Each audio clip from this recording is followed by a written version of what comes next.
Dante562. Want to go ahead and give another little post-fight analysis on this Garcia fight. Garcia versus Saildo that took place this Saturday. You know, I think Garcia, he put on an excellent performance.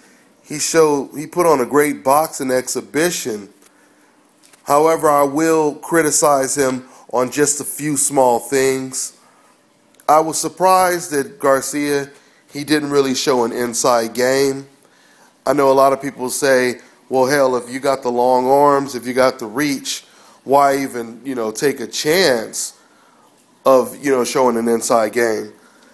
Let me tell you why I think that it's very important that you do show an inside game. If you guys noticed by watching this fight, Garcia, he was doing an excellent job. He knocked Saildo down 4 times. But yet and still, as the fight was going on, it looked like Saildo was still gaining more confidence. The longer the fight went on, the more Garcia he started to hold. The more Garcia he started to skate around the ring a little bit more. He started to use his legs even more.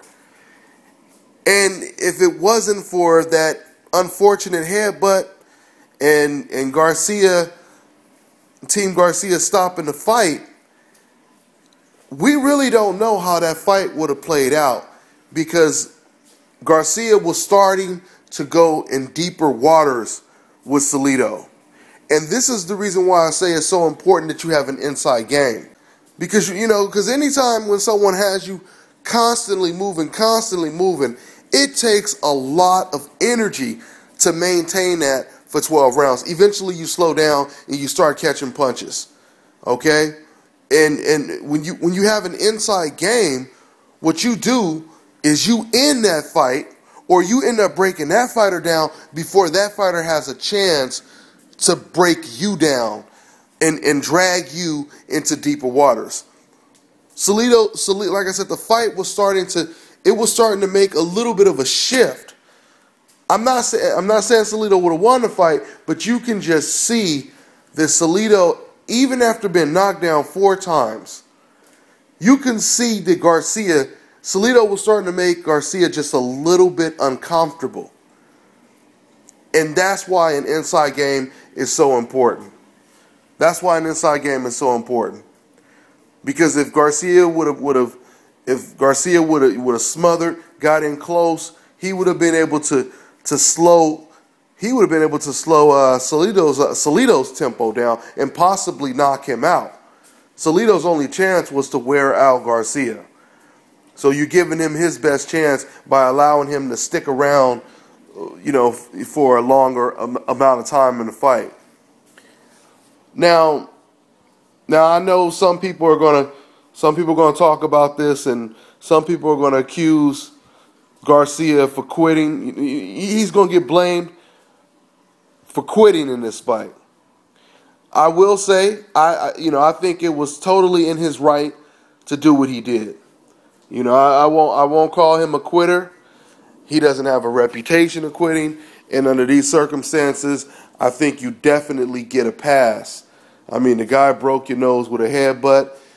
You're fighting a guy whose only chance is to take you into deeper waters and drown you.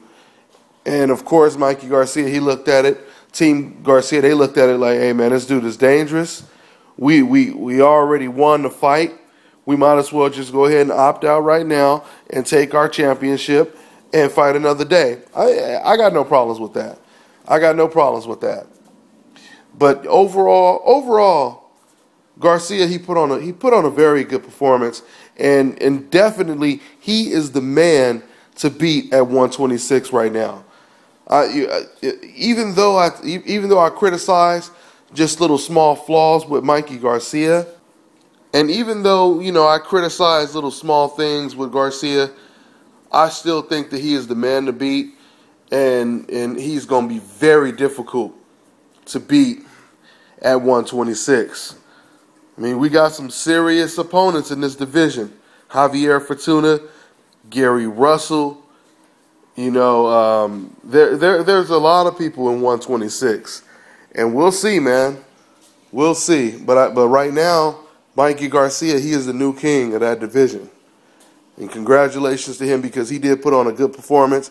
And even with me criticizing him, we have to go ahead and put it out there. I don't know how much it means, but his performance against Saildo was more impressive than Gamboa's performance against Saildo. So that's a feather in Garcia's cap. He did look better than Gamboa did. I mean, I wouldn't say it guarantees a victory over Gamboa, but the main thing that stands out with Mikey Garcia, I think, obviously, is his power. Just like Garcia said, I mean, I would have to agree. You know, he doesn't, when you look at him, it doesn't really look like he does anything spectacular. The best thing about Garcia is his power. It seems that his power is very jolting, if I could put it that way. It jolts you when when he catches you. He has some serious power, and people respect him when they get hit by his power. He doesn't really move his head that much. He doesn't have the best defense. And he doesn't fight in the inside. But he has very crisp punches, quick reflexes when he jumps in with his lead left hook. His jabs, his right hands are nice. So he's going to give anybody problems. And when I say anybody, I mean anybody. So, I guess there's possibly going to be a rematch next. I don't know if it really makes any sense to have that rematch. It's academic to me. It'll be the same type of performance. But, maybe I shouldn't say that. Maybe I shouldn't say it'll be the same performance. Because like I said before, Saildo was coming on strong, and you could just see that he was making Garcia a little uncomfortable. So we'll see what happens in the future. But for now, that's my breakdown, and I'll catch up with you guys on another video. I'm on to the next one.